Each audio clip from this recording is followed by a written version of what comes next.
charger. Death's alter ego lies in the wake of Thomas Ritter. Written by Jared Neely. SYPNOSIS. A prisoner Thomas Ritter facing a life sentence suddenly enters a time tear. It takes him into the past, where he encounters life-altering events. His memory is scrambled, unable to remember anything of his travels through time. Haunted by his younger brother's death, he's unable to grip reality. Will traveling through time help him find what he's been searching for? Or will time run out before it's too late? Madness comes in many shades, but when it comes in red there's a good reason for it. Dedications. First off, I'd like to dedicate this story to Sharon, last name I won't mention out of respect. But, I can honestly say the date we had scared me half to death, and inspired me to write this story. Schizophrenia can truly scare the wits out of someone. Thank you. Secondly, I'd like to dedicate this to my children, Gage and Cassidy, Caden and Braden, and my girlfriend Michelle for being my stone. Hearing me out no matter how good or bad my day was, my best friend Liz for always being there for me no matter where we are in life, my mother Jody for listening to my bullshit and for caring for me after back surgery. My grandmother Jared Neely, who always watched over me and made sure I ate after school, my closest buddies Jesse Ewing and Gary Slentz who passed too soon, rest in peace y'all. And Stephen King for writing works that had inspired me to do what I do. I thank you all. Sincerely, Jared Neely. Published January 1, 2015. The Midnight Horror Junkies. Chapter 1, Flashbacks. Thomas Ritter sat secluded, inside his empty cell, with his leg propped along the other. A pencil was in his hand, gripping it as he began writing a letter. The top bunk was ideal for a fine reason. Diseased rats scurried the ground below, especially after lights out. Detaching himself as much as possible, he replied to letters his wife sent him from the outside. Inmates occupying the prison didn't cause much trouble for him. Some had nicknamed him the Charger. Where the name had come from was a good question, although he never asked anyone for the answer. Thomas Ritter was sentenced to life in prison for a crime he had not committed. Every inmate had the same story, but he didn't fabricate his. Sooner or later he'd attainably accept it, maybe. Life inside the joint wasn't complicated. He'd write, sleep, and eat. Prison only allowed 1 hour of recreation. A diverse amount of inmates weightlifted or walked along the yard. Some of them even cut deals with others, who had outside informants. Thomas scoffed at the thought of it, recreation. Animals lived there, and they could have that precious hour. But, Thomas wasn't a part of that. What his priorities were in his cell. Signing the page, he scribbled his name along the bottom right of it. Peering at the letter, he noticed the date. It was 1983, 2 years had already swiftly passed. A memory from his childhood suddenly surfaced inside his thoughts. Continuing to stare at the freshly blotched numbers along the top of the page, his thoughts took him somewhere else in time. A flashback of his parents' home abruptly swept over him. It was Thanksgiving and his brother was only a baby, just in the stages of learning to crawl. Standing along the stairway, he observed him playing with his wooden alphabet blocks. Adam, he hadn't intentionally thought about him in years. He knelt down, taking in his baby face. It was hard, but he did. Thomas was only a 10-year-old boy when Adam drowned out behind their countryside Lancaster ranch home. Still staring at his younger brother, he could hear his father's record player blaring. It was resonating from the kitchen. Standing tall, he left Adam there playing. He approached the sound of the Beatles bellowing from the kitchen in the distance. It was a song he'd remembered, I Wanna Hold Your Hand. Thomas's mother was dancing to it as she fixed batter, mixing it in a round bowl, preparing a fudge cake. His father must have been away working long hours. He was absent again. It wasn't unusual for him to plug himself in the way he did. He was barely home for them. Staring at the kitchen table, Mother had decorated it for the coming holiday. Assortments of plastic fruit and a ceramic pilgrim lay in the center of it. She'd always been one to do that. Bringing life to the holiday parties was her way.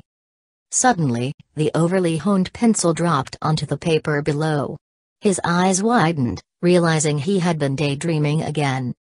The haunting noise of cells slamming shut echoed into his ears. An unforgettable sound churning through his head like broken glass. One that reminded him of death by electric. The idea of it gave him chills.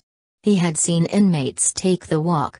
The walk was your last and came right after your final meal, and that was death row. Devastating thoughts ran through him as he lowered himself, laying his body along the hardness of the bunk.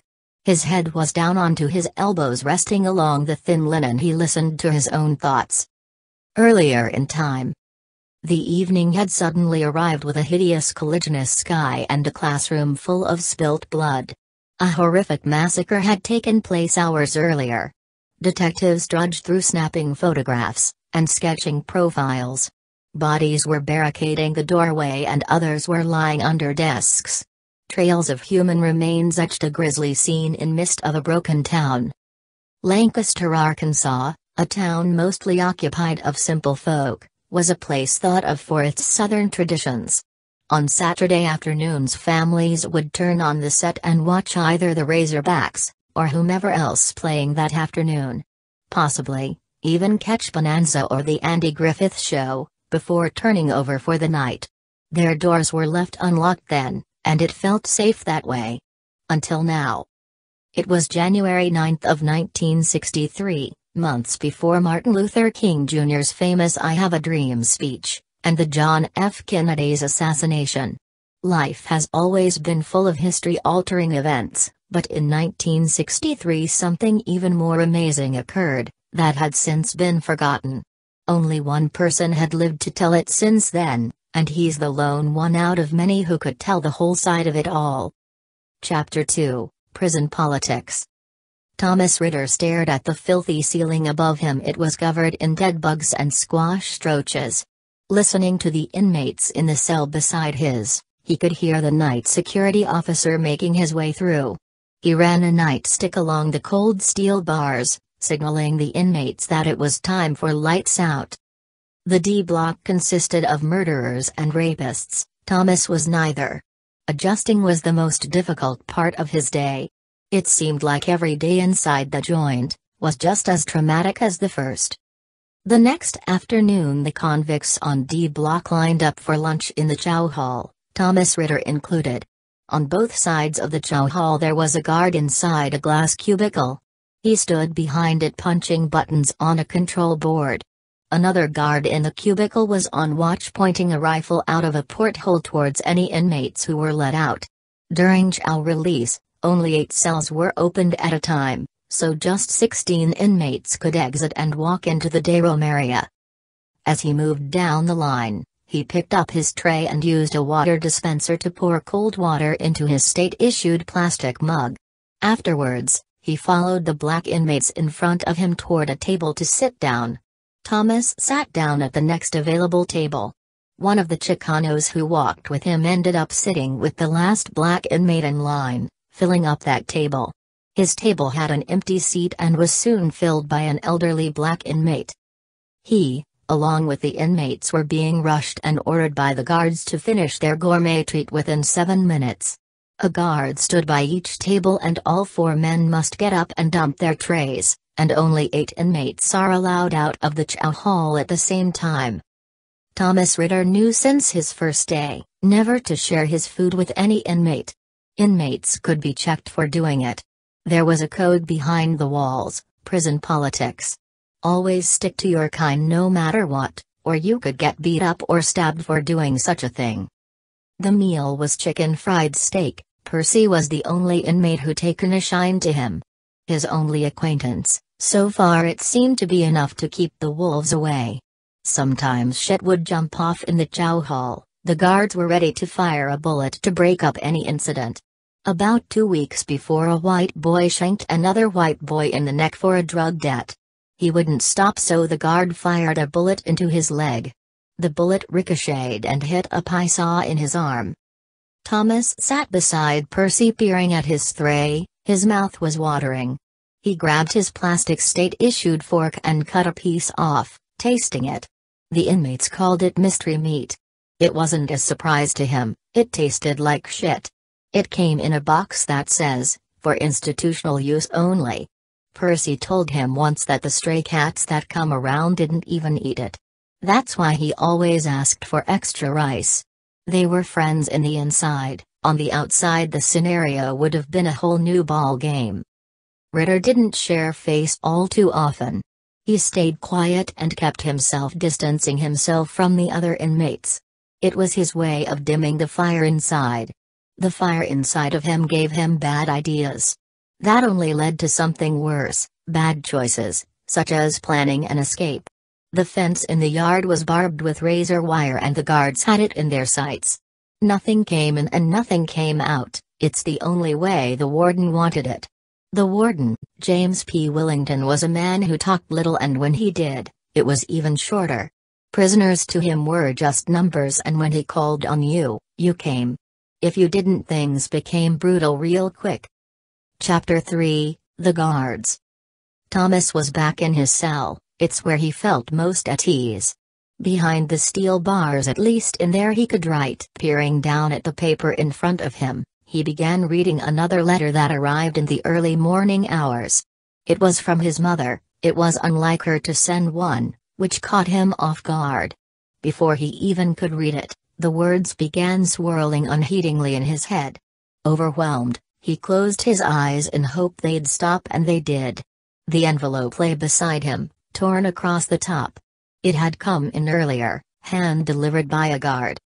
Thomas was lying flat on his stomach. It began to twist inside, tightening his chest. He felt a panic attack onset. Holding the pages between his fingers, a slight breeze blew past him. It was coming from a vent not far from him. His cell was frigid all the time, even in August. On his bunk he had a thin sheet, nothing more, and nothing less. Sometimes when he least expected it, the thought of hanging himself seemed rational. It was either freeze to death, or off himself before another frigid December came rolling around. Suddenly, somebody from the outside tapped along the cell bars not far from him. Ritter pulled himself up and crawled down from the bunk, noticing Stanley standing in front of him. Stanley was known for his overbearing antics and enjoyed taking his aggression out on inmates. "Ritter, let me see that letter you have folded in your hand," he said, standing along the bars. Ritter stared back at him, noticing him squinting with a cocky smirk spread along his hardened face. "Why? They're my letters, Stanley," he said, shoving the letter towards the prison wall beside his bunk. Stanley's face turned red, gritting his teeth. Ritter could see he wasn't the type to leave it go. "Listen here, you good-for-nothing piece of shit, you're going to give me that fucking letter or I'm going to give you a stomping you won't forget," Stanley said, frustrated as anger filled his face. "Ritter, for resisting my demands I could throw you in the hole for a month, maybe longer," he said, pulling a ring of keys from his pants. "I'll come in and get it," he said, attempting to stick a large key into the gate. Thomas's eyes widened. "Not a fucking chance, Stanley," he shouted in return towards him, extending his arm out through the bars. He fought to get the key out, while Stanley clutched them, shoving the key in to turn it yet again. Suddenly, Ritter's fingers gripped the ring in his hand, forcefully flinging them out of the lock and onto the floor below. Stanley gasped in anger, peering down at the keys. "You done it this time, 05742. Calling out the numbers on his uniform, he bent over, gripping the keys up from the hard tile. Thomas stood watching, waiting for him to try once again. But he didn't. He walked away towards the other end of D block. A moment later he was back on the upper bunk reading his mother's letter. From the start of it, he knew something wasn't right. Skimming his finger across the letter he began to read. "Dear Thomas, my beloved son. I'm writing you this letter because your father had recently been hospitalized. He had a massive stroke early Monday morning. I know that you have enough on your plate being in the inside, but I felt it was important to let you know, the doctors don't expect him to pull through. I've decided to move in with your Aunt Mary. The house I'm putting up for sale, Too many bad memories here now. I miss my boys, you, and Adam, and now this. The thought of it's become too heavy on me. It's just too hard for me to be alone here.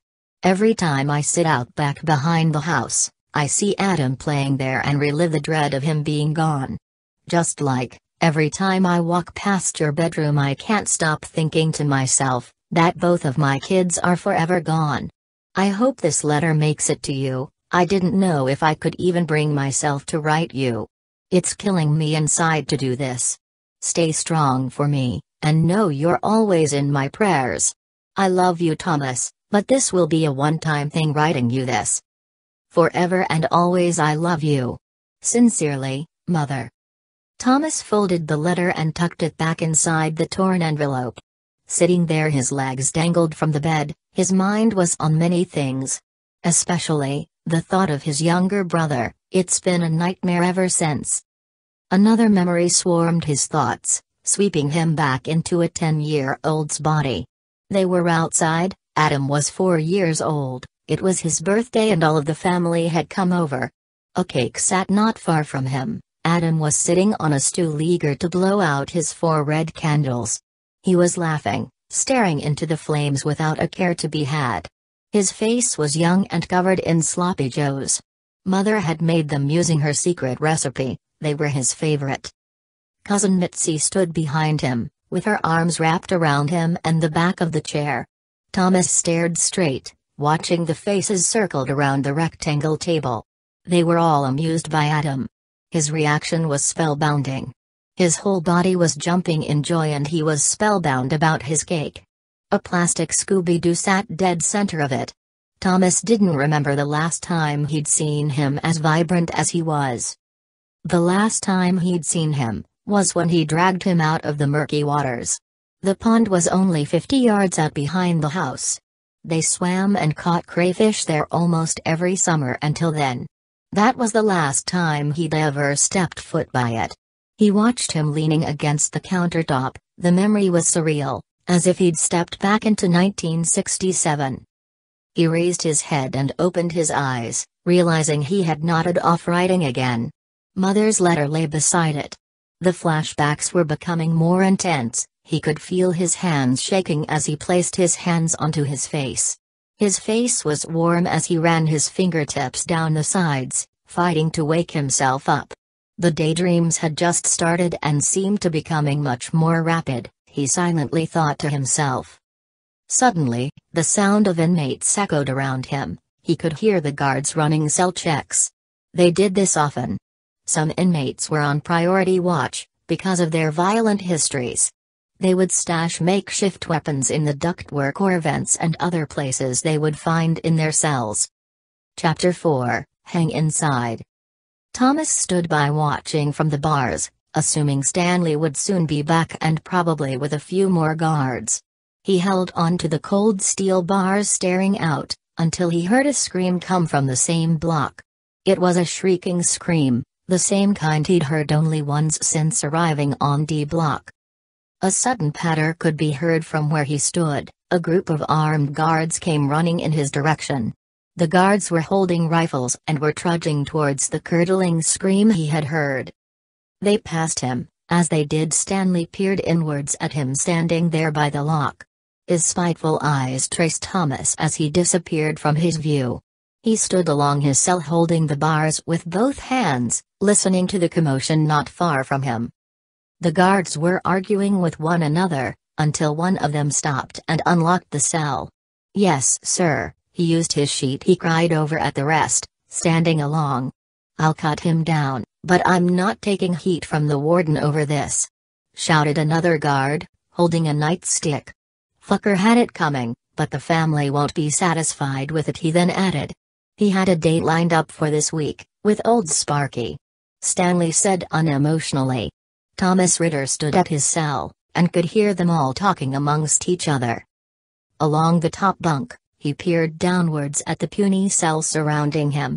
It was empty, other than the pencil and a writing tablet given to him. Percy snuck it into him for swamping him cigarettes a few weeks earlier. Suddenly, Thomas turned from his bunk and noticed 5 prison guards were standing outside of his cell. "Thomas, come here," demanded one of the guards. He didn't budge. "Why?" he asked, peering at the guards. His chest began racing sporadically. "Trust me, you don't want to play this game, Tom," shouted Stanley, standing behind the others. "Why are you resisting us, Ritter?" asked the guard, as he unclipped the keys from his uniform. "This isn't like you, we just want the damn letter," he continued as he stared, eyeballing Thomas. Thomas suddenly lowered himself as he reached the ground below. "It's my letter, nobody else has the right to read my fucking letters," he shouted towards the guard, becoming agitated. He stood in front of the lock, staring face to face with the guard, armed with a nightstick and a mace canister. "Let's get him. I think this shit pile needs a little reminder," he shouted, as the guards swarmed in through the gate. Ritter turned and hopped back on top of the bunk and laid there waiting. The cell slid open, causing a deafening clanging sound. Stanley gripped his leg from the bunk, forcefully pulling him off the top. He fell bluntly to the ground. The guards began shackling his legs and bracing his arms in restraints. The fall had injured him, as pain shot down into his left bicep. "Damn it, my back, you didn't have to do that," he cried at them. Suddenly, they dragged him out from the cell. "What did I do?" he screamed towards them. One man pulled him up onto his feet, as the chains dragged along the filthy ground. The guard didn't say anything back. Stanley peered at him as the guards held him in front of him. "Stanley, what the hell, it's my letter." Stanley stood as they locked eyes yet again. Suddenly, his face was red, and much darker than before. His mouth was twitching, and his eyes were bloodshot. "I told you, Ritter," he shouted as he clasped his fists, readying himself. Stanley kicked Ritter's legs out from underneath him, sending him downwards onto the cold surface. Ritter was on his knees as he cried in pain. "This isn't right, Stanley, you can't do this to me." Stanley's eyes were burning in hatred. Suddenly, he pulled his fist back and unleashed a heavy blow into his chest. Thomas fought for air, but his chest was depleted. He continued to cough as the guards standing around him began mocking him and laughing. He tried catching his breath. One of the guards watching knelt down at him and stared into his eyes. Ritter was now lying along the ground gasping for air. The guard grabbed his shoulder. "Hey, it's nothing personal," he whispered at him, as he stood up and kicked Ritter in the chin with his steel-toed boots. Ritter laid unable to get up, clutching his fists in defense. Stanley grabbed the restraints along his wrists and pulled him up again. He was shaking and sore as they pulled him further down the hallway of D Block. The inmates watched from within their cells. Some of them reached out from within the bars to grab the guards. The guards along with Stanley began dragging him towards solitary confinement. Chapter 5, A Way Out. A moment later Ritter found himself in isolation. Inmates called it the hole. It was a form of imprisonment in which a prisoner is isolated from any human contact, though often with the exception of members of prison staff. If an inmate didn't obey to the guards, they would often be put in isolation for 23 hours a day. Ritter had never been there, but Stanley had put him against the ropes. He stood there peering around the dingy room. It was emptied the same as his cell, and in worse conditions. Inmates had carved words into the rock walls, names and dates were written in the stone over the years. Thomas sat down on the floor, where it had been stained at one point. Inmates often urinated along the surface, unintended and left forgotten for days at a time. Right before starvation would set in, if you were lucky, they might just let you out for chow. He noticed how much colder it was inside as well, placing his hands under his knees. When he breathed, he could feel a stinging inside his throat. The temperatures outside was dropping as the days passed. Outside, the trees and wild shrubs around the barbed wired fence began dying and were covered in frost. It was November, but Ritter barely kept track of the months. The joint was all he had seen since arriving 2 years prior.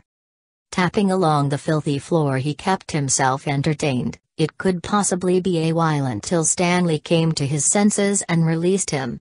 Sitting along the cold surface, he thought to himself, now covering his ears, they too were beginning to freeze. Tracing the walls, his eyes stopped as he watched a tiny shadow grow and shrink as if something was fighting for his attention. It was usual, as he peered at it. Nothing inside the puny room seemed to be causing the unexplained phenomenon. His eyes were fixated on the strange light source. It was dim and seemed to increase in speed as he watched it overlaying the crusty wall in front of him. Watching it, his eyes were drooping slightly, he had become tired. The stone wall in front of him reminded him of a life he'd been entrapped in. A murder he hadn't committed haunted him ever since. Thomas Ritter done everything to block it out, but the thought of a failing justice system was a night terror he'd possibly live with until his death. 3 hours had passed. He was slumped over, still sitting as he lifted his head. His eyes were burning from the cold and dust that filled the unfiltered air. Staring at the wall, he observed the same strange shadow rapidly increasing as he watched in curiosity. He felt heavy, and his legs were locked against each other as he sat. His chest and lower back were sore and the pain was increasing. When the guards had pulled him from his bunk, it had sprained him in those places. His feet were covered in filth, grime and dead insects were caked underneath the arch of each foot. In his cell, he had a pair of basic slippers the warden had allowed him to have. In solitary confinement, there wasn't any writing or reading letters. The only 2 things he looked forward to were now out of his hands. Peering at the wall, a large crevice cracked along it, running from the ceiling to the ground. It appeared deliberate, as if someone had chiseled at it with something sturdy. The same shadow flickered along it, bouncing as if it were alive in some extraordinary way. Thomas stared again, examining it, and the tiny room looking to see what might have been the cause. He couldn't figure it out, as he sat against the opposite wall. Suddenly he rose from a sitting position and stood at the shadow casting along the wall in front of him. Approaching it, he reached out to touch it, stepping closer. Before he could make contact with the strange darkness in the unlit room, an instant heaviness seemed to be circulating inches from him. As he reached towards the wall, his hand seemed to cut into a thick energy pulsating around the crevice, left there over time. An unusual heat radiated from it, he could feel it as he reached inwards at it. The strangeness of it was unfathomable. It began radiating into his arm from the distance as he stretched his fingers out, in curiosity. Suddenly, he placed his fingers against the abnormal energy, streaming around the crevice. Instantly, a fierce energy swarmed through him, vitality unlike anything he'd ever seen or felt, entered into him, sending his physical self into impenetrable darkness. Chapter 6, Papers. The room was now a shell. Thomas was gone. The usual shadow culminating against the wall was also gone as well. Only the stained surface where he once sat remained. His cell on D block was also left, paper and pencil laid there untouched. His mother's letter also resting there in the envelope he'd torn open days earlier. Suddenly, the blackness overtaking him turned to a steady, brilliant fountain of light blinding him. His eyes were shut, something had changed, but what it was, had happened too sudden to understand. His legs felt held down, and his arms were heavy. The same energy he had just witnessed seemed to be constraining him. It was wearing off, but the luminous light was still glaring before his face. He fought to see, as he managed to open them slightly. A middle-aged woman sat before him, as he peered down, noticing he was no longer at the prison. In front of him was an open front desk. Thomas sat behind it. No longer was he standing, or examining the strange crevice at the prison. He tried to remember where he was, but his memory of the prison or life there seemed off-put, and faint. Amnesia maybe, the source of energy that came from the crevice, had done something to his brain. Had it affected him somehow? He peered towards the woman feet away from the desk.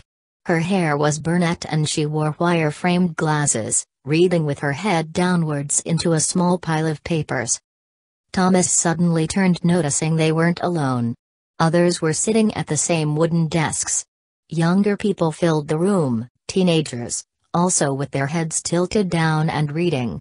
They hadn't noticed him.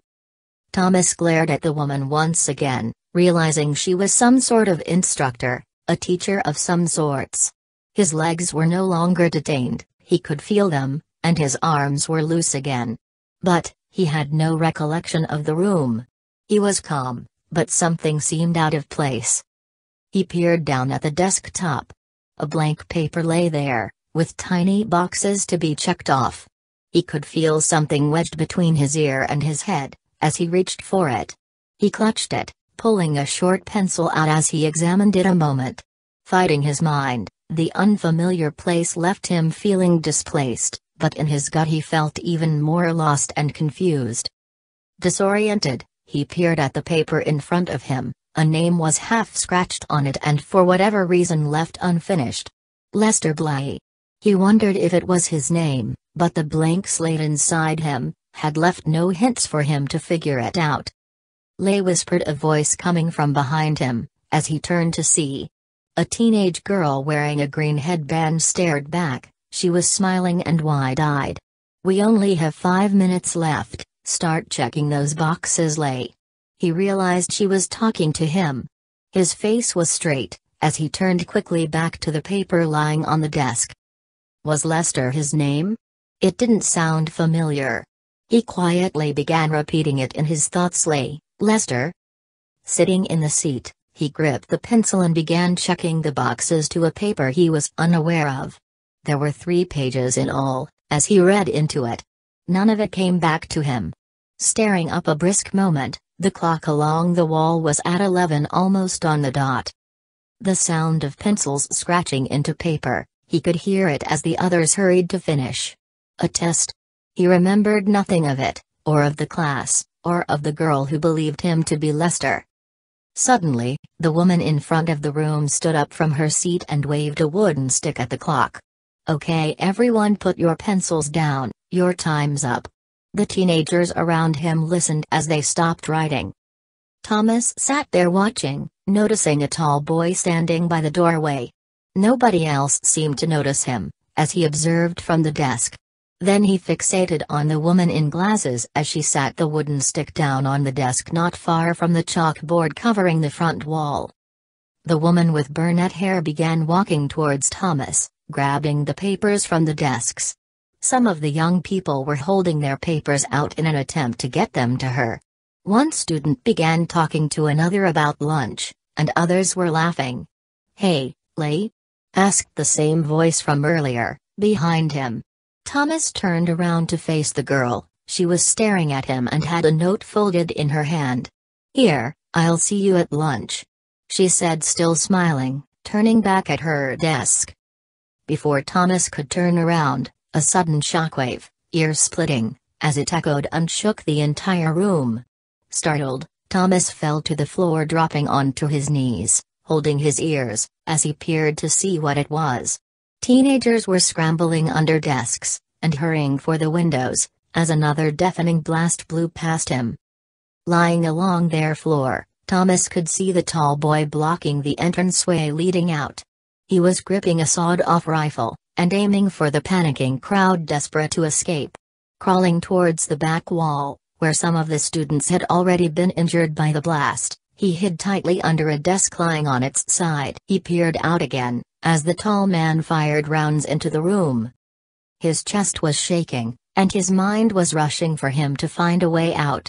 But, the others were fighting for the windows to open, but they couldn't get them as quick as they tried. Shots blew through the screaming room, slowing as they buzzed past and hit the wall by the windows. Black powder spots filled the wall, as the murderer stood by the doorway cold-faced. Thomas peered at him. The desk blocked the view of the killer, as he ducked low. He turned his eyes a moment on the others crying to get out. Pleading for their lives, Thomas spotted the woman in glasses, the teacher lying just a foot away with her eyes fixated on him. They were still open, and she was lifeless, staring at Thomas. Her legs were tangled along the feet of another desk and her hands were out, still clutching a few of the papers she had collected a moment earlier. His heart thumped as he stared her in the eyes, the coldness swept over him as he watched in horror. The screaming was loud and ear-piercing, as he suddenly felt his legs become numb.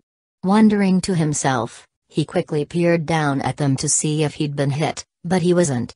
An alarm instantly sounded in the hallway. Somebody must have pulled the fire alarm hoping for help. Before he could peek again, his arms became heavy and retrained lying there. All he could manage was to listen to the death, and the cries of people he had just found himself among. Again, he tried pulling his head up to peer from the tilted desk, lying on its side, but he couldn't budge himself. Everything became dark, and suddenly there was no sound. He heard nothing. No cries, no screaming, no thundering blasts whizzing past him. Everything was dark, the light was off, and he couldn't feel anything. Chapter 7, Choker. A blazing light shined into his face, his eyes were glued shut, and he could finally hear, but the noise around him had died down. It was silent suddenly. His body felt strange, his legs were clamped down, almost like before, and his arms were frozen but he couldn't feel them. The light was hitting him, it was warm, and it was gleaming vibrantly into his closed eyelids. The moment dragged out. As he pried his eyes open, he could see the tan bark underneath him.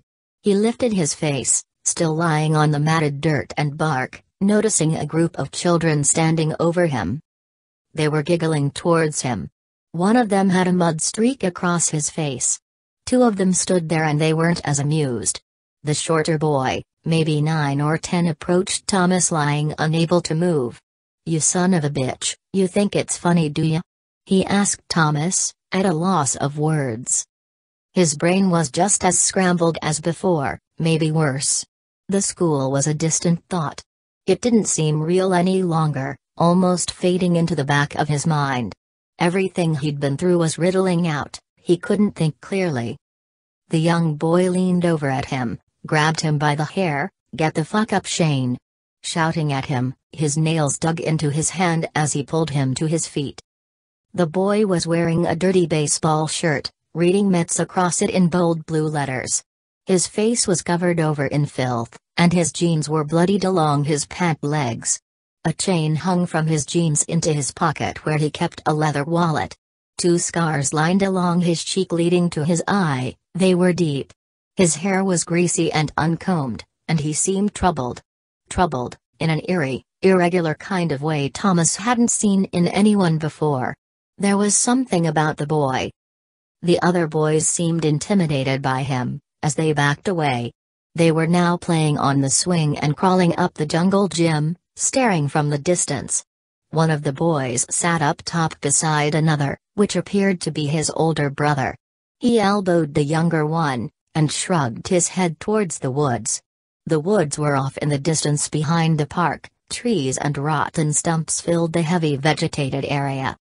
"You whiny bastard, follow me now or I'll kick your nasty teeth in," he ordered Thomas, pulling him now by the collar around his throat.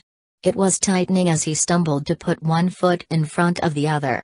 "You little prick, Eddie's gonna teach you a lesson," he said, yanking him along, leaving the others behind.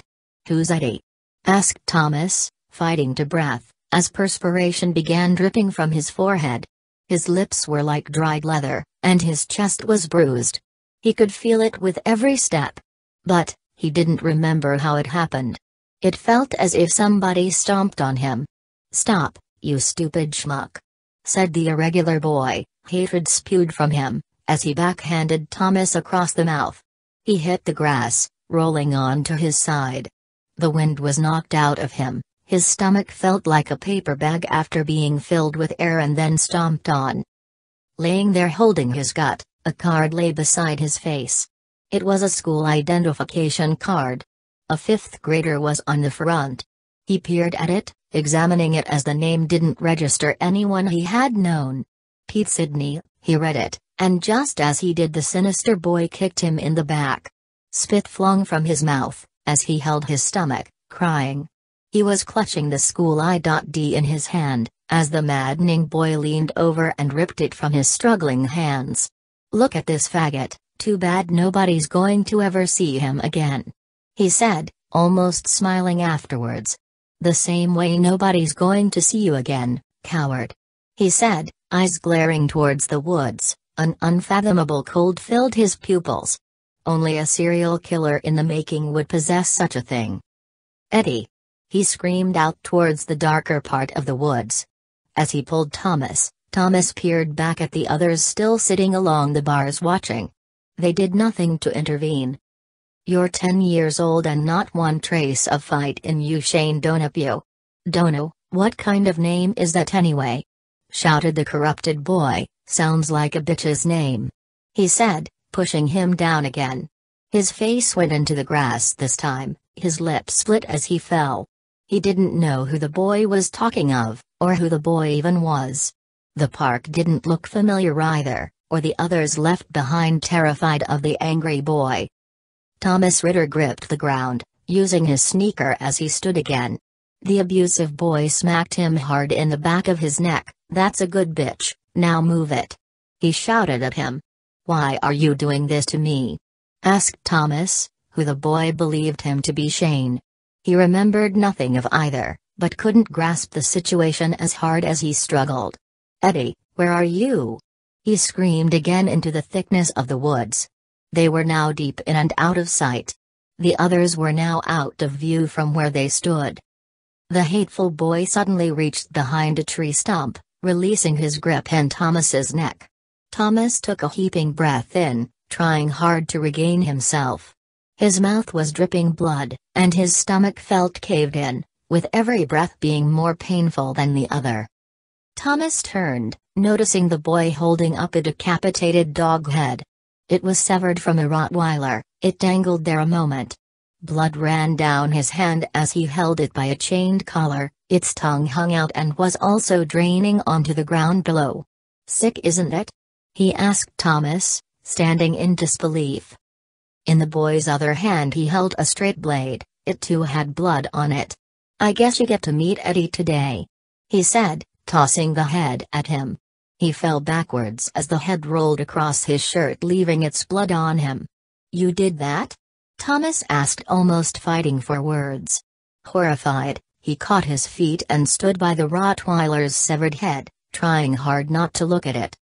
The crazed boy began quivering, as his face turned stone-like, raging as he stared Thomas head-on. Thomas watched standing beside a patch of wild weeds, and the butchered head. The boy appeared mentally ill as he reached for his face, unfurling the Rottweiler's blood onto his foaming mouth. Thomas, in terror, blinked his eyes confused and in astonishment. "Time for yours," the evil boy clamored, suddenly charging him with the blade directed towards him. Thomas ducked, as the boy stumbled and fell, quickly getting up again as his face turned blood red. "I'm gonna cut you sideways until you bleed like a stuffed pig," he screamed towards him. His posture revealed how psychotic the boy was. Convulsing, he began waving the straight blade towards him again from afar. He leaped again, this time the blade stuck him, piercing Thomas in the lower gut as blood trickled down onto the leaves. The crazy boy, hysterically shoved it further into him. Thomas leaned backwards, hitting his knees into the dirt as his body became limp and motionless. He could feel his eyes twitching from inside, as they stared at each other in opposite worlds. Again his feet went cold and numb and he could no longer feel any pain. The evening sky was bright a moment before, but had suddenly dimmed down around the woods. Thomas lay along the dirt feet from the dog's decapitated head. The angry boy pushed the blade deeper, peering into his eyes. Thomas felt nothing as his breathing slowed, and his body began to lighten, leaving him feeling weightless. Something was running through him, a feeling unlike anything he had ever felt. His face became ice-like, and cold, and then he no longer could feel the muscles in it. The woods shifted into darkness, and the boy in front of him had somehow disappeared. Vanishing before him, his mind was an empty vessel as he watched the trees in the distance. Thomas was alone, as he shut his eyes. A moment passed by, attempting to open them, but this time he couldn't. Awake somehow, blankness filled him, His thoughts were again erased and something had control over him as it all went dark. Chapter 8, Bay. The warmth of the sun hit his back, lying along the ground unclothed. The sound of water folding carried into the air. He could hear it but hadn't turned over. A cardinal flew over, landing along the back of his upper leg. He was still on his stomach, unsure of where he was, as the cardinal tiptoed onto his back. Its nails dug into his skin as it stopped midway up. "Get!" he shrieked, startling the bird. It flapped its wings and darted back into the sunny sky. His mind was empty. He didn't know how he got to be there. Turning to his side, his eyes traced a plastic cooler sitting along the sand. A Schlitz bottle was smashed beside it, and a pair of black sunglasses. The brightness of the sun over him blinded him as he stared. Squinting, he reached for the shades. Placing them on, he sat up and strangely noticed his jeans were lying across from him, tangled in a thorn bush.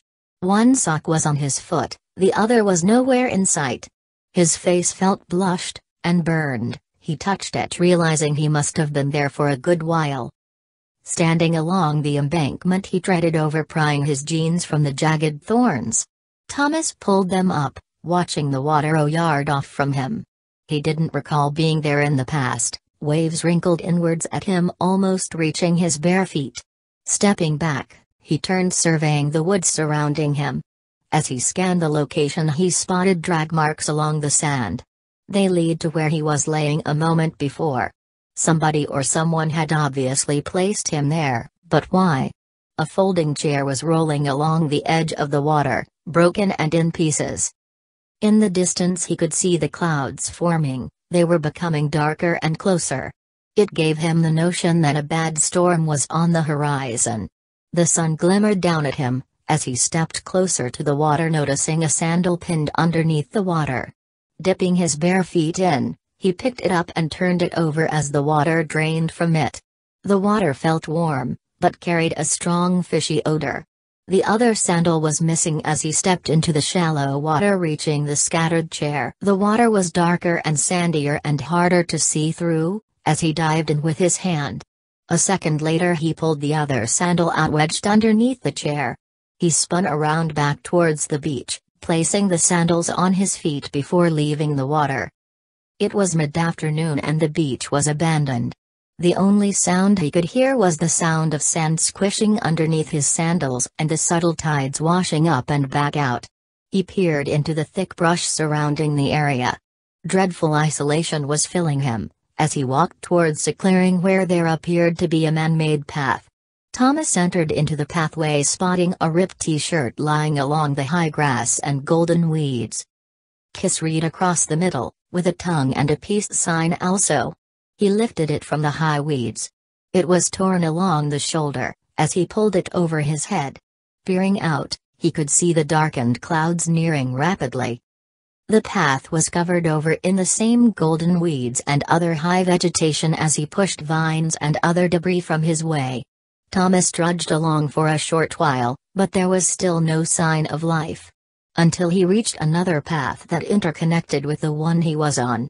Unexpectedly, he peered down into it, noticing its extensiveness. It seemed to be miles, stretching out into acres of wildlife. Suddenly, he lowered his head, and noticed footprints in the hard, dried soil beneath him. His eyes were fixed on them, but after a few seconds he determined it to be the foot impressions of a wild animal. He wasn't sure what kind of inhabitants occupied the island, surrounding the beachfront. He pressed on, high-stepping along the massive path. The ground was covered in high weeds as he lifted each sandal, moving forward. Along the path, he stopped a moment, briskly placing his hands into the pockets of the jeans he'd found. He felt around, suddenly pulling a keychain out. It wasn't his, from what he could remember. It had 2 keys hanging on it and a graduation tassel. The tassel was yellow and blue and had the year 1972 molded on it. Above it read the school's name, Melford High. He searched the other pocket, but it was empty. Continuing down the thick path, he could see up ahead finally. From the distance it appeared to be the headlights of a car. The sky was becoming dim, and the clouds were now overhead. Thunder began, as it rumbled over him and echoed loudly into the land around the beach. He began pacing for the headlights. Each step, weeds tangled into his feet and slashed into him, leaving his feet burning. The headlights were still off in the distance as he plodded towards them. Droplets of rain began hitting him, as his shirt became heavy and his sandals sunk into the soil. He lowered the sunglasses from his face. The sun was lowering and the thickness of the path fought his every move. Folding them, he hung them on his collar, following the lights in front of him. Instantly the lights flicked off, and he could no longer see where they were coming from.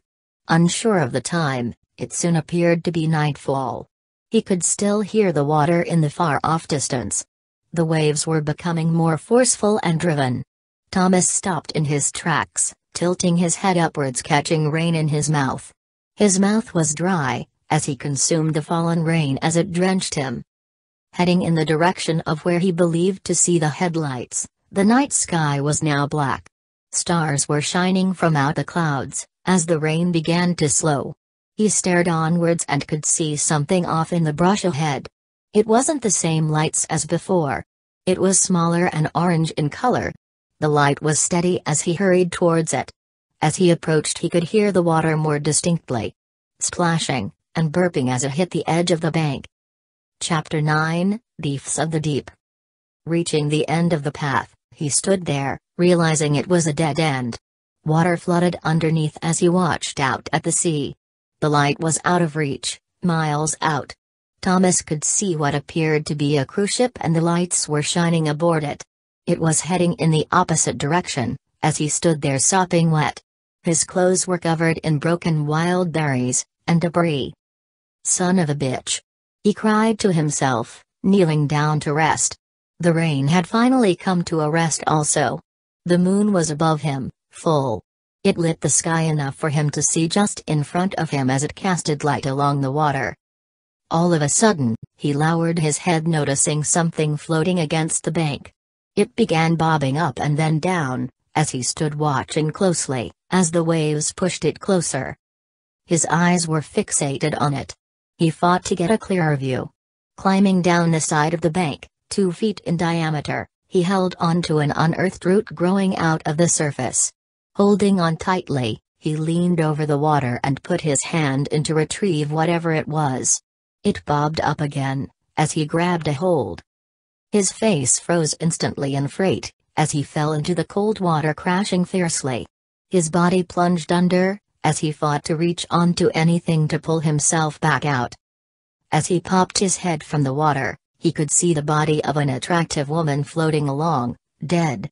Her hair was long and floating behind her. She was lying on her back. Her arms were spread out above her head and her dress was saturated with grit and seaweed.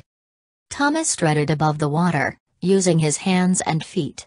A wave hit into him, bringing him back to the embankment, as he grabbed hold of a stone half deep into the ground.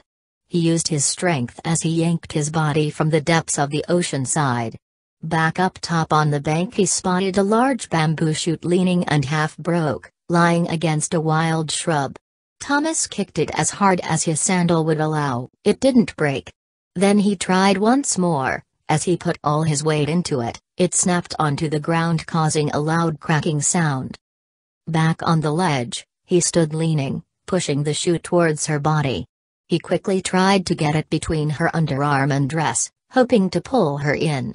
His sandals were slipping into the wet ground, as he caught her with the wooden shoot.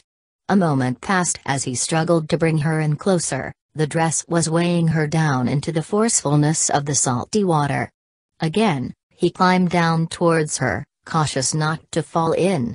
Poking the stick, he railed her in, and reached down for her hand. Her skin was blue and purple, and she felt stiff. Thomas pulled her onto the land, trying hard not to damage her body any further, out of respect. Her face was pretty, although her makeup was smeared, and her mouth was covered in leaves and other sea junk. He leaned further to pull it off. As he did, his stomach dropped from the sight of her mouth and chin. Fish had eaten her, bone was showing and something appeared to be inside her mouth. Her mouth was shut and her teeth were clenched tight. An unusual noise began vibrating inside as he watched. The sight of her exposed chin and lower jaw made it hard to do, but he pried her teeth apart, as they opened, using his wet fingers. Suddenly, and shockingly, something was in her mouth swimming frantically. He couldn't see in, as he angled his head, unsuspectingly an electric eel leaped from her mouth. It wriggled on the mud, just a foot before his sandal.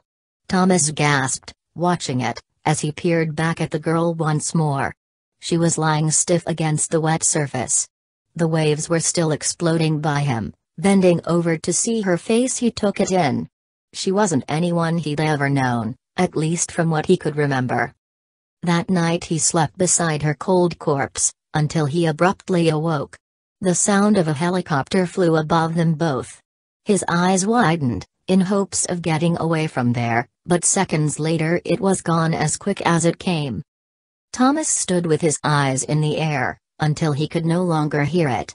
He turned to his side to see the woman's dead, lifeless body, instantly stopping in his tracks. His face turned white, and he was utterly confused. She was gone? He scanned the area, puzzled over her disappearance.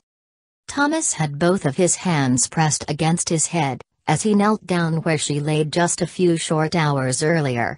There weren't any drag marks left, and there would have been blood left over along the ground if it were wild predators that had taken her. Thomas Ritter got up onto his feet. His sandals he wore were drying since the night before. He decided to walk back, to where he first woken, back to the sandy side of the beach. As he reached the spot, the cooler was still on its side but the broken chair had floated off into the sea. Thomas peered around the scene. The sun was now breaking up over the clouds. There wasn't any sign of another storm, as he tromped back into the water where the chair had been wrecked in pieces. His skin was burned from the day before. The water cooled him off as he reached the spot. The water was sludgy and not as clear as before, as he dunked his head under to get a better look underneath. Thomas came back up, took another deep breath and went back under. The water was above waist high now from the storm. As he dived down to the stony surface, he could see seashells and various plant life. He scrummaged the bottom, half blinded by the salt streaming into his eyes. Suddenly, he noticed something further off, in the deep. It was shimmering and gleaming as the sun shined down into the depths of the water. He swam up to breath, and then sank back down, heading in that direction. The water was thicker than a day before, as he pushed through it. Underneath the water, it felt like an undertow was forming, pulling him out. Thomas fought to slow the current that had caught him, using his feet and arms, but its force was great. He could now see the object underneath the water. It had a curved handle. He couldn't see it clearly as the water continued to pull him along. He fought the current dragging him, as he kicked harder, swimming down to the level surface. His hands were shaking and cold now, as he gripped the object submerged under wet sand and coral life. Tugging on it, it released into his hand, as he swam back up to get oxygen. His head broke the water, as he came up clutching a pistol. A Smith & Wesson handgun. Thomas was unfamiliar with it. Forceful waves crashed into his face as he turned, peering back towards the land. He was out further than he'd been, and he was beginning to panic from the thought of being adrift. Cupping his hands, he began fighting the strong current growing underneath him. Minutes had passed as he peered again, noticing he wasn't any closer than before. Taking another deep breath, he went under, and tried using the frog kick to gain ground in hopes of land. His chest was racing, and he was beginning to lose his breath quicker with every thrust. The gun was still in his hand. It slowed him down as he could see the ground moving underneath. Thomas elevated back to the top, swimming with every ounce of adrenaline. Every muscle was burning on fire inside him. They felt as if they were ready to burst. He could see he was making ground as he clutched the gun harder as he kicked frantically. His feet sliced through the water, gliding until he reached the shallow end. He stood up as his feet gripped the sand-covered bottom below. Carrying the firearm in his tired hands, he spun it around, examining it closer. Inside the chamber there were still 2 unfired rounds. Salt water dripped from him onto the sandy beach. His legs were like thin wires now. They were aching as he lowered himself down. Sitting flat against the grainy sand and shards of shells that had washed up along the bay since the storm, the sky above shined down on him. He could feel it warming his shoulders as he sat peering at the gun, taking it apart. A moment later he pulled out the 2 bullets left intact, cautious of a misfire. Along the sand beside him laid a twisted-up paper plate somebody had regarded. Thomas reached for it, pulling it close to him. He then sat them there. Suddenly, a siren rang, roaring into the land. The high-pitched noise bounced from the water, echoing into the surrounding woods. Startled, Thomas straightened, peering in the direction of the noisy siren. He remained sitting as the siren wailed and broke, and continued. Curious of the noise, he clutched the bullets from the plate and slipped the sandals tied against his ankle. He stood up, wet and lost, staring into the heavy thorns not far from him. The heaviness of the woods made it near impossible to see through. Vines and wild golden weeds rose from the ground, causing an impenetrable wall. He stepped closer, leaving a small pool of water where he sat. He picked away thorns, trying to clear away, but he was already drained from the life-saving swim a short moment ago. Suddenly, he could hear the sound of angry dogs barking and yawping. They were far off, but it was deafening. Thomas stepped backwards, almost stumbling on the cooler behind him. He turned again towards the barking dogs, still unable to pinpoint them.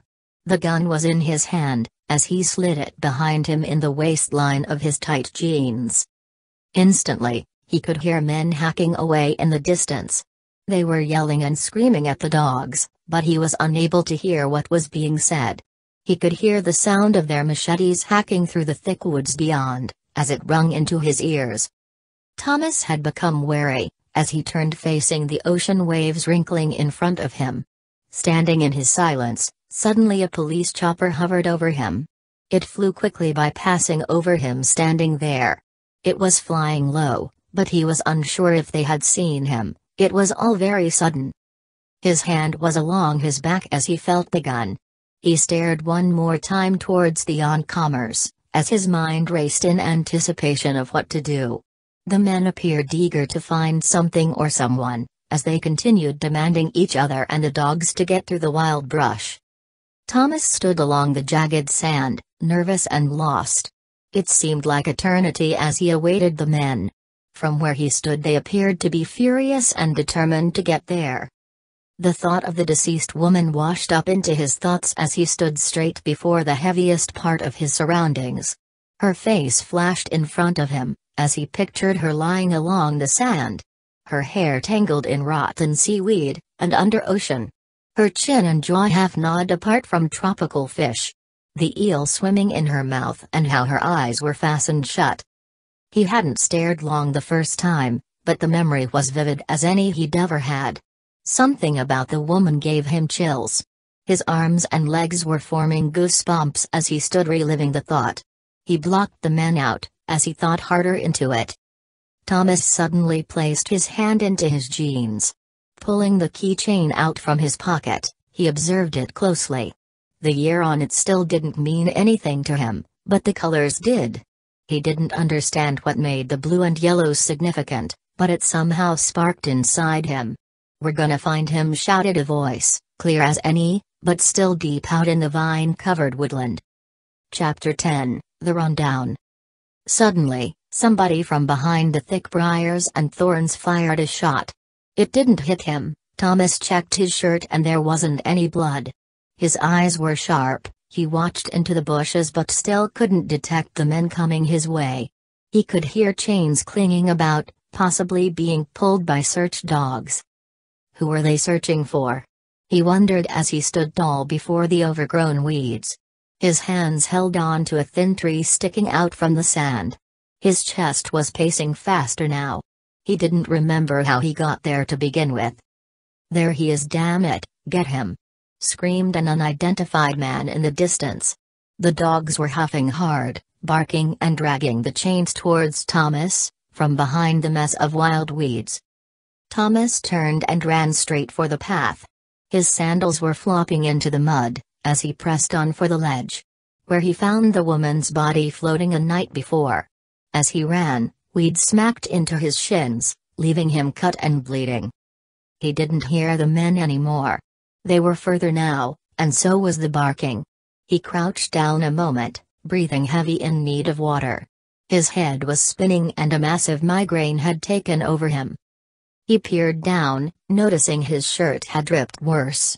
It was hanging half off from his shoulder, as he tore it the rest of the way, tying it around his shin, where he had lacerations from running into thorns and broken twigs.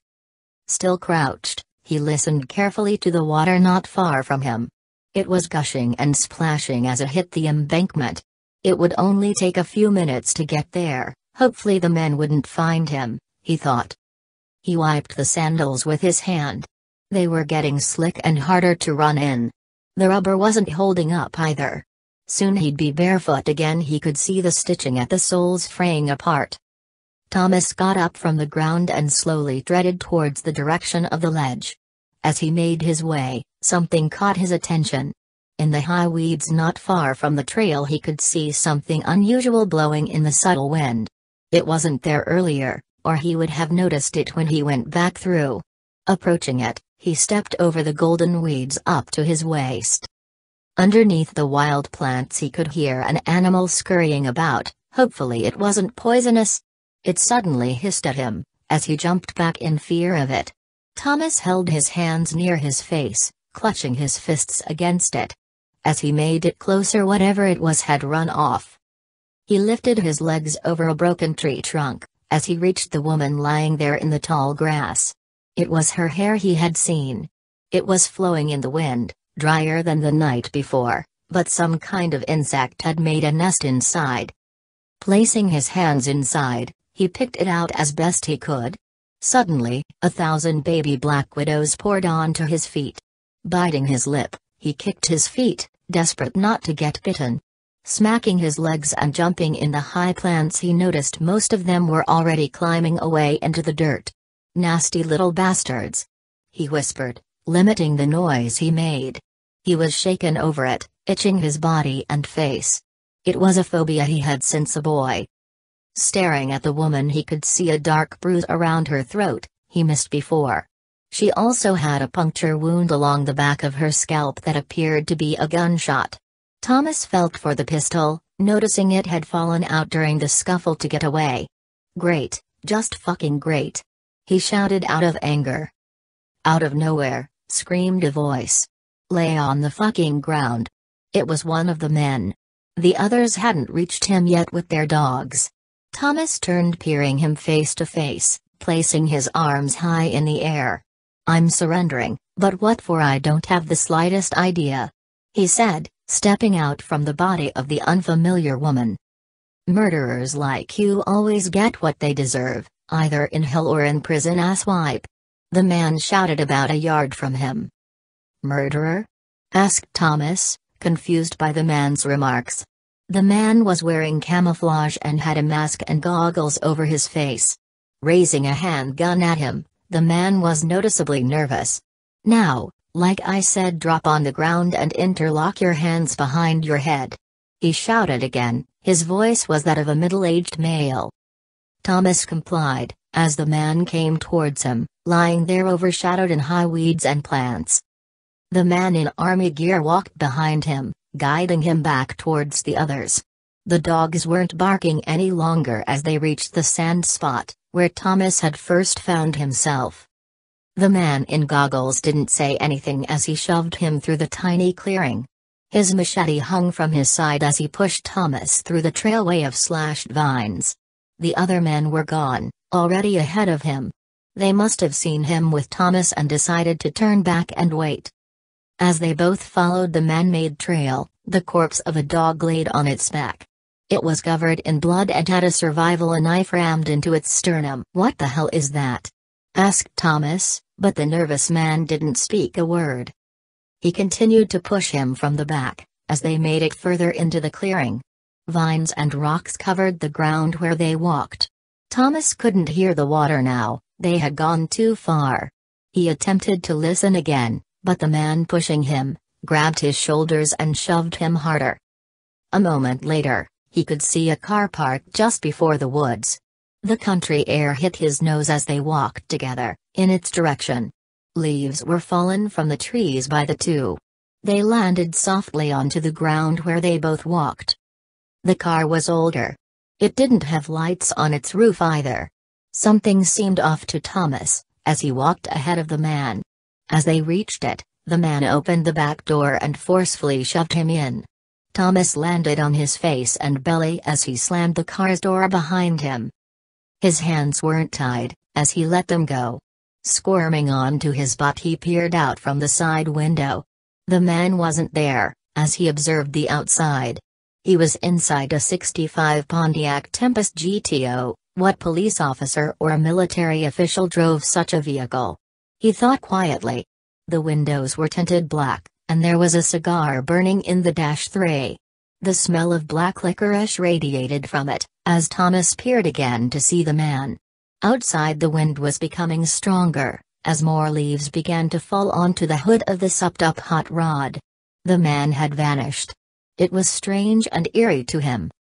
Thomas watched the quiet street behind the car. It was dead quiet outside.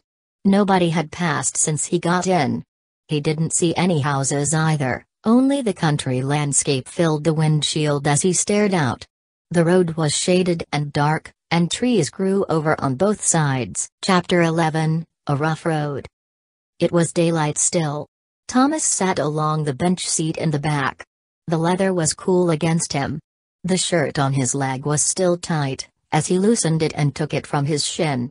Sitting it near the back window, he turned around in a circle to spot for the guy who brought him there. But he wasn't anywhere nearby. The car was off and he was inside alone. An hour had passed as he watched the tiny pocket clock hanging from the rear mirror. His stomach was rumbling and he was hungry. Any longer, he would leave. But the thought of getting shot was keeping him there inside. It was the only reason he stayed as long as he did. Thunder began outside, as he peered outwards into the dead evening. The man in gear was nowhere, as Thomas pulled the lock up on the door frame. It opened, as he quietly lifted his legs out and onto the ground. He attempted to open the front passenger door of the car, but it was locked from inside. Hustling to the other side, he felt for the door handle, opening it. He slid himself in, and could see the ignition was empty but the gearbox was dismantled. Somebody had pried it open with a screwdriver from the looks of it. It made no sense at all. Thomas reached underneath the leather seat, and gripped a small metal hook-shaped object. It was an old wood carving tool. It must have been how the missing man started the car. It was a form of hot wiring it, possibly. He shoved the hooked side into the ignition, cranking it until it sparked and the car shot on. Where the hell am I? He wondered, as he pulled the gear into reverse. He could feel its power as he lightly pressed the gas, turning the front end onto the street ahead. Then, dropping the gear into drive, he dropped the hammer and drove down the isolated back road. A moment later he pulled along the deserted road and went through the glove box. Nothing inside was of any interest to him. He then noticed a roughly cut-out photograph. It was sitting inside the door jamb. Thomas retrieved it, as he stared at the young boy. He was wearing a Halloween mask, and held a long knife on the photo. He turned it over. The year 1980 was written in pen. Nothing about it stood out to him. Placing it back in the spot, he pulled off again in search of a place to rest for the night. He didn't have any recollection of himself, or where he was. His memory was a blank stone. Almost like a grave marker before it's engraved. The road was a single lane and ancient. Even the paint was worn from it, as he gasped the GTO along in the darkening night. Soon, he approached a diner out in the middle of nowhere. Its lights were dim, and it had a glass sign hanging on a rusted pole, reading Dale's Drive-In Diner. Thomas slowed the car, as he turned into the empty parking spaces. Taking up 2 spaces, he opened the door and headed towards the entrance. He was shirtless, and his jeans were stained badly as he opened the glass door. A woman greeted him wearing an apron and her hair was up. "Hello there, mister, haven't seen you around these parts before," she clamored. "Not from around her honestly," he said, staring her in the face. He wondered what her thoughts were, him coming in the way he was. "I see you lost your shirt?" she asked him, leaning on the counter holding a paper menu. "Long story, doll," he answered back, not wanting to explain it. She then walked away and cleared him a table, not that it had been used. Only one other table had a customer, as he sat down. Thomas didn't have any money either, but his stomach was hungry and he didn't think for a minute about not ordering. The diner was built from an old-fashioned colonial home, turned into an eatery. Inside the walls were still wallpapered in a Dutch theme. The tables were long and made of lacquered pine. Even the waitress was dressed the part. She had a long flowing dress on under her apron. She also had her collar pinned over at the neck. Her hair was auburn and curly, and tossed up. Thomas sat staring from the back end of the room. He watched her, as she rolled the cutlery into a napkin. As his eyes watched her, she turned towards him, still rolling away. He smiled, as he turned back in the direction of the entrance. Peering down, he opened the menu written by hand.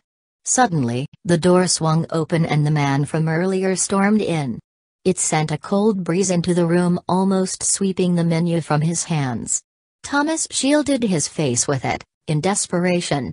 The man still had his goggles up, and he was armed at his side. Both, a machete and a silver-tipped pistol, hung there. Thomas stuck his nose out, eyeballing the man. He had taken a seat by the entrance, the second row in, along the right wall. It was unusual for someone to keep his face covered for such a time. Thomas thought about the odd figure. He hadn't turned towards him, since sitting. The man sat straight as a log, sitting with his hands beside him. He could see remnants of the golden weeds clinging to him. His pants were splattered in hardened soil and his jacket held a handful of thorns. Thomas peeked at him from his seat.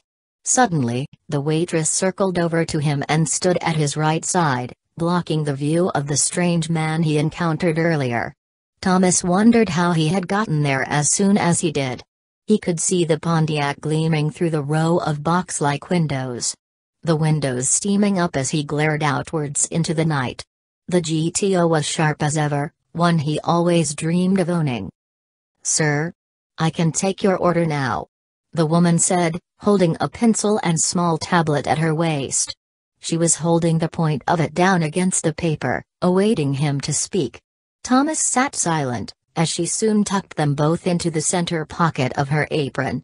"I'll give you a moment, hun, I'll be right back in a jiff," she said, smiling, turning away. "That sounds great, ma'am, thank you," he said in a quiet, relaxed tone in hopes to not get the man's attention on him. Thomas sat thinking of a way to get out, without him noticing him. His mind was at a standstill. Suddenly the man on the right of him peered over and held his concentration on Thomas. His head was cocked as he stared. Thomas lifted the menu again, holding it open over his face. He could see the stranger staring hard at him through two staple holes that had worked themselves out. The menu was split along the spine, as he gawked back at him. In an instant, the man began to pull his goggles down, along with the black mask covering his mouth. Thomas watched curiously. He then quickly turned to see where the waitress had gone. He didn't see her. Once more he shifted his eyes back at the man's table. Suddenly, his chest tightened, and turned hard. Shocked, his eyes blinked rapidly, opening and closing, almost in pure amazement. The man across the way, it was his face. It was eerily identical with the dead woman's. His face was roughly blistered, and the skin along his mouth and lower teeth was shaved completely away. Thomas could see the raw bone at the surface. His chin was sawed from his face and his teeth were gritting towards him. Appearing angry, the man's head cocked again, straightening up with his upper body. He could hear it snapping as it fixed itself in place. The sound of it causes him chills, the same as seeing the deceased woman's floating face up along the salted water. His eyes ran through the menu, as the man across the way stood up, slapping the goggles back over his terribly mutilated face. He noticed his hands for the first time. They were bone-like. His nails were inches long and that of an odd color, between a dirty orange and reddish shade. Thomas sat straight, placing the menu down along the pine surface. Continuing to eyeball the distorted man, he left his seat. The waitress suddenly rushed out from the kitchen door, heading towards the mutilated man. She held the same mini tablet and pencil, as she stopped at his side, kneeling. Thomas hastily charged for the doorway, not peering back. He approached the Pontiac, lifting the handle as it popped open, ajar. He slid into the driver's side, as the leather squeaked. Leaning quickly to reach under the seat, he took the carving hook and jammed it into the ignition. It didn't start. It turned and then died quiet. He tried it again, as the tuned engine roared, powerfully in the dark. The pistons vibrated and the exhaust purred loudly, before he could slap in the gear. Suddenly, the diner door in front of him swung open, barely from its hinges. The mutilated face of the man was barreling towards him. Mask removed, his face was crying in burning hatred. There were deep scars around his eyes as he charged for the GTO. Swinging the machete rapidly, its blade glimmered, casting a shadow into the passenger side window. Thomas could feel the blood rush through his body, in terror. He kicked the gear in drive, as the skull-faced individual chucked the machete into the passenger's door, ricocheting across the lot. Thomas slammed the pedal as it burned rubber into the unpaved parkway. It left red and black smoke rising towards the roof of the old colonial diner. Thomas peered back into the rearview mirror. The screaming skull had its mouth open, and his hands pointing towards the road ahead. Thomas turned back, grabbing the wheel in the dark. His hands were trembling, and his legs were numb from stomping hard onto the fuel pedal. The country scenery was now as dark as the night before, when he slept among the wilderness. The headlights of the Pontiac burned into the open road ahead. He was starving now and his gut was in pain.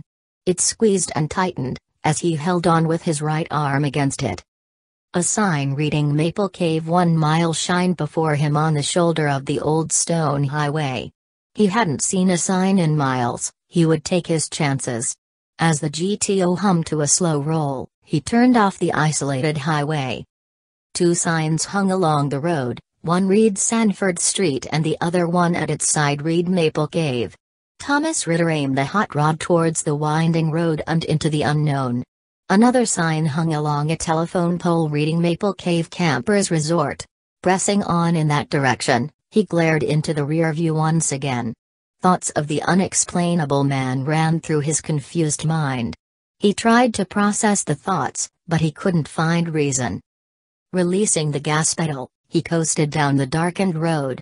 The road was narrow and was rough against the Pontiac's handling. The GTO vibrated as its shocks bounced. Every dip in the road was intense. Thomas peered through the windshield, noticing a wooden sign that appeared to be carved by kids. Something made in wood class possibly, he thought. It had the same name etched into it, Maple Cave. He took the sudden right. Drifting down a small incline, he pumped the brakes softly. The Pontiac was half full in gas, the gauge was reading just slightly over the halfway line. Suddenly, in front of him he could see the outline of two cabins in the pitch dark. They appeared isolated and abandoned from the outside.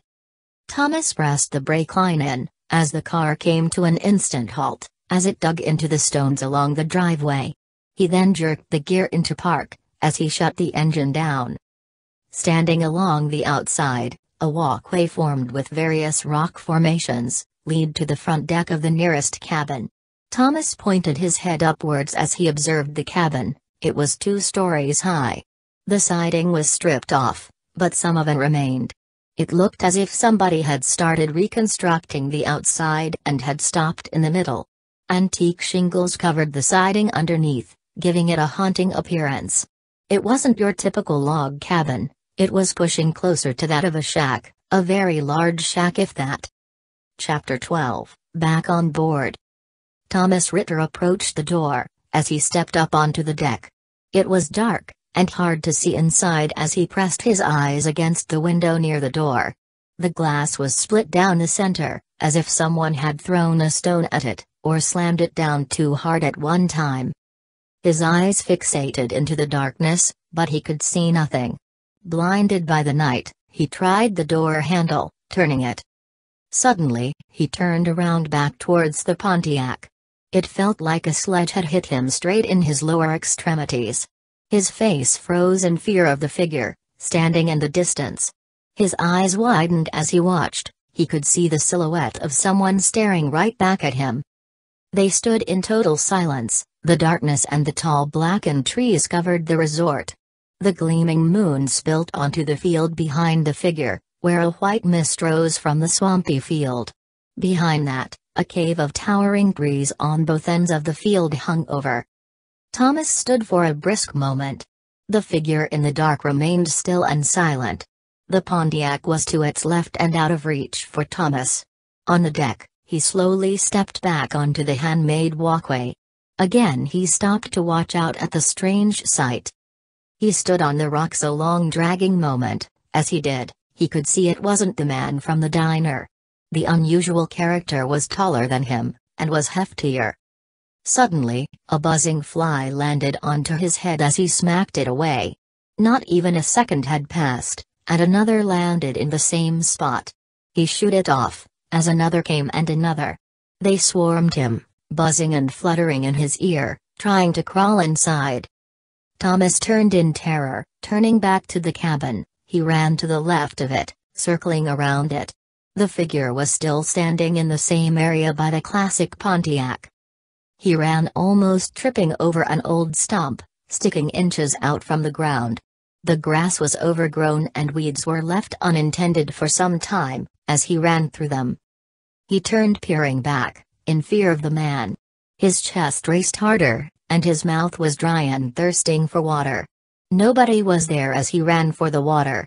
He could see the coastline. The ocean was splashing heavily along a landing dock. A small wooden pier lay over the water, reaching out into it. He observed it as he ran through the high weeds. Moisture from it caught him in the face as he ran in desperation. He finally reached the old worn-out pier. He stood just a second as he traced the ropes into the water. They were tied along the pier. Glaring out towards the two cabins, the figure was no longer there, from what he could see. Just the structures in the dark laid there in the far-off distance. Thomas hastily fought to unravel the Boy Scout knot that was tied to the John boat, anchoring it. His fingers slipped as he dropped the rope. Picking it up, he turned once again, noticing the dark figure standing in the wet, overgrown field. The shaded figure moved suddenly, jolting Thomas as he broke the knot loose, throwing the rope down into the John boat. The horrifying man in the dark towered high in the night, and his movements were unhuman. He watched it, as he lowered himself off from the pier and behind the small motor. His eyes laid on the dark figure, as he ripped the cord, starting the engine. It bubbled underneath as he toggled the choke, and held the throttle tightly. Frightened by the approaching figure, he glared, noticing its movement, sporadic. It made its way chopping through with a motion he'd never seen before. It walked as if it didn't have bones or sockets, or any other human mobility. Thomas pulled the throttle harder, as the John boat unleashed towards the deeper water out within the dark. Leaving the figure on the land, he turned again to see how far it had come. But, it was gone now. He held his head in disbelief, as he motored his way into the rushing water. A moment had passed, as he turned the rudder and stayed closely against the shoreline. Staying in the water, he shut the engine off, leaving the John boat coasting along the tides of the massive ocean floor. Trees and vines and other wild plant life careened the area around him on that side. There weren't any houses nearby in the distance. As he stared towards the right, he could still see the abandoned cabin site as he fixed his eyes across the water. He tilted his eyes downwards, exhausted, dead tired and overly hungry. The water boiled beneath the boat, bubbling and splashing, as he drifted in the silence of the night. He closed his eyes, resting them for a short moment. Thomas opened his eyes, realizing something had changed. This was the first time he could feel it as strong as he did. His eyes were opened wide, as he traced the dresser and the old bookcase in front of him. Thomas Ritter didn't recognize the room at first, until he noticed the picture hanging on the far wall. It was John F. Kennedy. This was his younger brother's room. His mother had put pictures up around the house of the president not long before his assassination. She adored him, although his father wasn't as enthusiastic about it all. Chapter 13, Adam. Pulling the covers off, they were the ones Mother had crocheted for Adam. He even picked the colors of the yarn. Blue and white were his favorite. Thomas didn't remember being on the John boat, the diner, or the dead body of the woman and the school shooting. Nothing about his travels through time had left anything in the present for him to use. His mind was as blank as a newborn baby. It was as if he'd woken up for the first time, each time. "Thomas!" shouted a voice from downstairs. He did recall this one, it was his mother's. "We're going to be late if you don't hurry," she said, calling up again to him. "Damn it, Thomas, we can't be late to your brother's baptism," his father then said, loudly up the stairs. They both waited downstairs for him. Adam was already with them. He was dressed in a tiny suit and bow tie, as Thomas came down. Thomas observed himself, noticing he had already been dressed, not remembering it. Wearing a black suit and red tie with brown pinstripes across it, he now stood beside them by the door.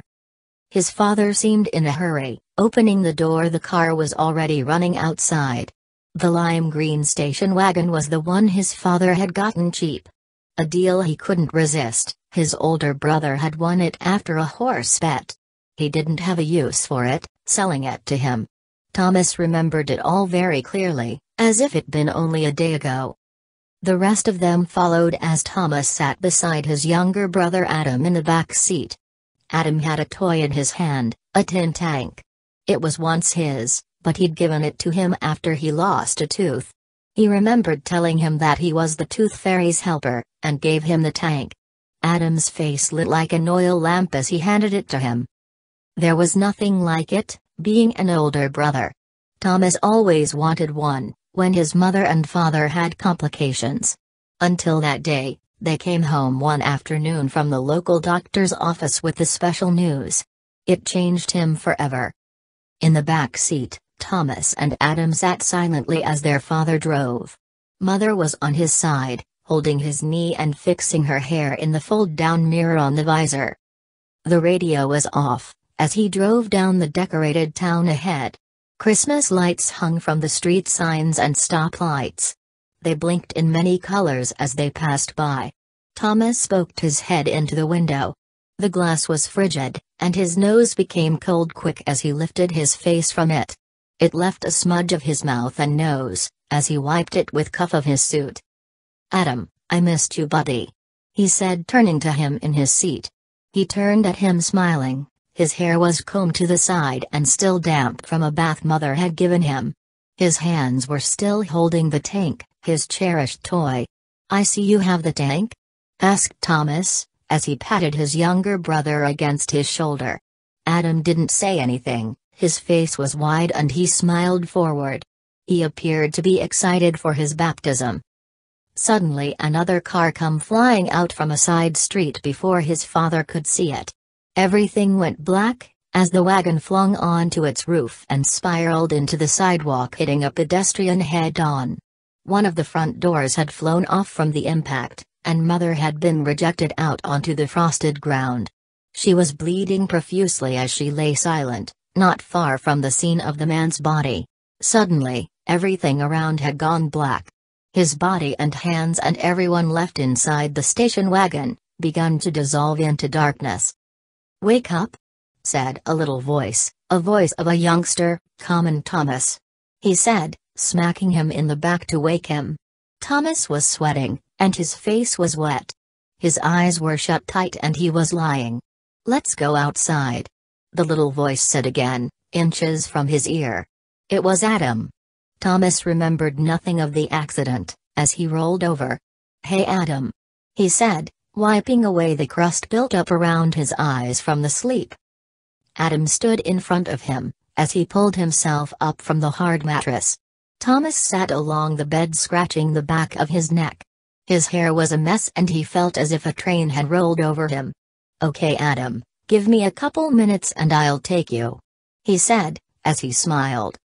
Adam was wearing a pair of short golden-colored shorts and a blue sleeveless tank. As he waited, he sat before the bed, holding a tin scuba diver. It was the kind that had a wind up along the back. Having found it not long before out at the pond. One of the local boys had possibly left it, but nobody ever came by asking, so Adam kept it safe until then. Thomas was in his knickers as he climbed from the bed and over to the nearest dresser, built of a fine oak. He ripped a pair of his jeans from it, forgetting to shut it. "Hurry, Thomas." His younger brother was beginning to become impatient as he sat, hopping up and down on his butt along the shag carpet. "I'll only be second, if you want go ahead and start without me," Thomas said, still searching for a shirt. Before he could say anything else, he could see only a sudden flash of Adam's head storming desperately out the room. Minutes had passed, striding for the front door at the bottom of the stairwell. He stammered for just a second as he peered back up the steps, wondering if he'd forgotten something. The thought of Adam being alone surfaced as he changed directions and bolted out the door. Treading around the house, he reached the backyard. A grassy field covered the property. He could see Adam from where he stood. He was kneeling along the pond. Thomas hesitated a moment as he noticed something off-putting about Adam. He was staring at something, but he couldn't see what. Nothing seemed to be there. His mouth was moving, but he couldn't hear what was being said. An old curvy tree covered his view, as it stretched over Adam kneeling by the water. He fixed his eyes harder as he slowly plodded towards him. Suddenly, a bony hand from behind the tree reached for Adam. Thomas ran for him, worried for his brother. As he smashed through the grass, he could see an elderly man come out from within the shadowy tree. His hair was a shiny white and he wore a strange flattened hat over it. A hat from the Great Gatsby era, from the looks of it, and a Burberry trench coat over him also. His face was dark. Shadows from the tree covered most of it, as he made his way closer to Adam. From afar, Thomas could see his eyes were unlike anyone's he'd ever known. They were sloped and deep, and they glint of pure dreadfulness. The elderly man suddenly pulled Adam closer, putting his face against his ear. "Get off my brother!" screamed Thomas as he rushed towards the two, in the shadows of the outstretched tree limbs. An unexplainable darkness shielded itself over both Adam and the stranger as he came closer to reaching them. Suddenly, he tripped on a small possum hole, as he landed flat along his chest and face. His eyes shut just a moment, as he caught his breath, lifting his eyes again towards the pond. Surprised, his eyes widened in fear. Adam was gone, and so was the eerie man. His heart thumped, fearful for his younger brother. Hastily digging his feet into the ground, he unleashed for the shady pond. Staring in all directions, both seemed to vanish into thin air. Thomas raced through the grass, finally reaching the lonely pond. He peered around, seeing nothing of them. His eyes traced the water, but he didn't see Adam or the man, or the scuba diver he brought there earlier. Along the pond, on the other side, was a flock of heavy-leaved trees hanging over the pond. It's where the ducks swam most days. The brothers often fed them on that end. "Adam!" he screamed towards the row of weeping trees. "Where are you?" he shouted as loud as his young, 10-year-old voice could handle. Nobody said anything. The silence of the pond, and the bitter breeze of the summer wind caught him as he stood glaring. It took 15 long minutes, despairingly worried for his brother, crossing around the pond to the other side. A long spruce twig lay along the ground as he lifted it. He'd hit the man if it came to it. He held it tightly in his grasp. The ground was mush, as his sneakers slipped and slid, fighting towards the weeping trees hanging over the pond. The air seemed thick around him, as he called out again. "Adam!" The sky was bright and the sun was high along the property. There wasn't a neighbor nearby for another 20 miles. Town was a long haul from the Ritter's place. Chapter 14, Numb. His nerves were rattling as he stepped over towards the hanging leaves. On the ground he could see tiny foot impressions. They appeared to be Adam's. Along the water just a foot from the branches leaning out over the water, was Adam's scuba diver. It was floating aimlessly in the dirty water. He didn't see Adam anywhere, as he scanned the water hoping not to find him underneath. The thought of it was paralyzing. Thomas peered back towards the house. It stood in the distance, and the field was empty as ever.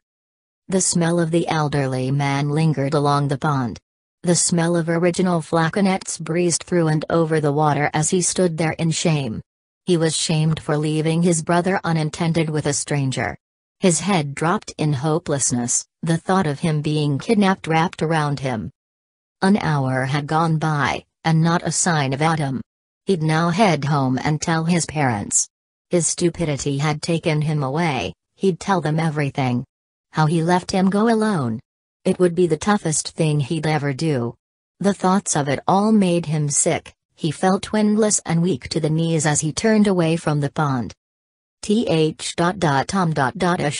Screeched a sudden whispering voice, warm and shallow in his ear, as he flung back around. Nobody was there, realizing he was alone as he peered towards the crest line of the pond. Suddenly, he could see something barely. As his eyes followed it into the shallow water, his stomach burned like a fizzling coal had fallen into him. A tiny hand floated up, just above the rocks. It was blue and veiny and his fingers were curling from the coldness of the dirty pond water. It was Adam's hand. He was underneath the mucky richness of the god-forsaken pond. Thomas covered his face with one hand as he reached inwards at him. Latching fingers he pulled him from the shallow pool of grime floating around him.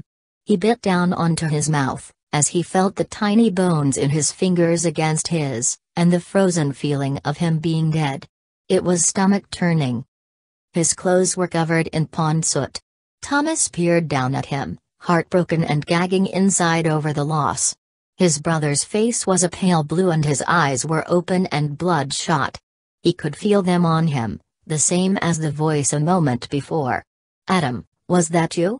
he asked, glaring into his red eyes, now holding his brother's head along his knee. He was lying on his back as he combed the hair from his eyes. He was missing one shoe. The other was still under the water. Peering outwards holding his brother, the elderly man stood way out in the distance. Holding a cigarette to his face, Thomas could see the bright circle as it burned. "I'm gonna kill you," he screamed, with his drenched brother resting against him. But the man didn't say anything as he turned away. Disappearing under the darkening clouds above, he remained holding Adam. Tears soiled the ground beneath the two as they dripped from his face. Soon, nightfall had come as he slept along the pond one last time. As the sky became a distant memory of blue, turning into black. It was colder than any night before. Adam's body was hardening over in rigor mortis from his death, beside him. His arms and legs were now freezing and shaking, the wind blowing over the pond was uncomfortably chilling to him. A moment later, unable to sleep, he pried himself from the damp ground. His parents were inside, from what he knew. Probably worried sick over them both. Suddenly, as he stood by Adam, he could feel a powerful energy holding his legs tightly to the ground. His arms were now becoming numb and slightly burning inside, as it pulled him down tighter. Instantly, his eyes shut, unable to keep them open as he went into blackness. Chapter 15, The Sending. Awakening, music played into his ears. Not remembering anything more, he pulled the KH-51 Kenwood headphones from his head. His eyes opened as he noticed the sign breezing past him on the passenger side. Who was driving? He wondered, as he turned facing them. It was his cousin Mitzi. She was at least 10 years older than him, now that she was driving. "Where are we heading to?" he asked her, curious. He didn't recollect the trip, or getting into the car in the first place. "You'll see, it's a surprise," she said, still staring straight into the windshield. "All right." he replied, as he turned again out the window. A sign suddenly passed them, Arkansas, 5 miles. If you must know, your father was transferred to Arkansas for work and I promised to bring you. She said smiling, this time she had her eyes on him. Are you excited? She asked. Thomas didn't understand. Where was Mother? He wondered quietly to himself. Although he didn't ask, of course. He said, trying not to sound strange. I can't believe my little cousin's going into the 11th grade. She then added, as he turned glancing at her driving. Me too, it's been a long way there. He said, as he pulled the headphones back onto his head. One pill make you larger, one pill make you small. Was blaring into his ears, White Rabbit by Jefferson Airplane. Ever since they arrived in the music scene he idolized them. A moment later they turned off onto the exit ramp arriving in Arkansas. Thomas Ritter had dozed off, asleep with the headphones still around his ears.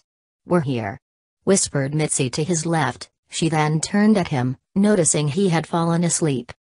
Suddenly, he heard music being played. A soft piano melody was coming from somewhere, as he pulled his eyes apart. He was standing and he wasn't alone. His father was in front of him along with his entire immediate family. Cousin Mitzi was there as well.